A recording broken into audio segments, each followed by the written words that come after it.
এই ইলু বেবি 7 তোর ফলোয়ার কতজন এখন? হ্যাঁ ও মাই গড, আমার তো 15 মিনিট হয়ে গেছে, আমি এখনো লাইভে যাচ্ছি না। আমার টিকটকাররা তো আমার জন্য ওয়েট করতেছে, আমার ভিউয়ার্সরা wait. Hello guys, this is your ইলু বেবি 7। আজকে আমরা দেখাবো এই যে আমার বড় ভাইয়ের বার্থডে পার্টি।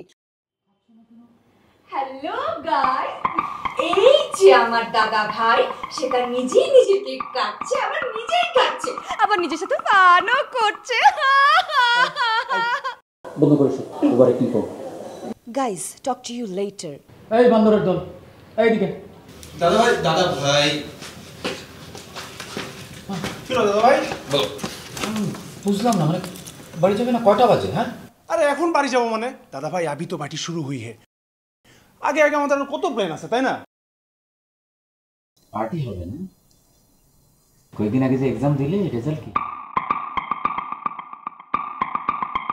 রেজাল্টটা দেখাবো।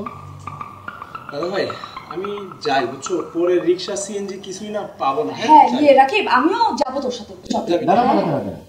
যাওয়ার আগে তোর রেজাল্ট একটু বলে যা। কয়েকদিন আগে যে সেমিস্টার ফাইনাল দিলে কি রেজাল্ট, পাস করেছিস? উফ দাদা ভাই, তুমি নিজে বইটা পড়ছো দেখি কি আমাদেরও তোমার মতো ব্রিলিয়ান্ট হইতে হবে? অদ্ভুত।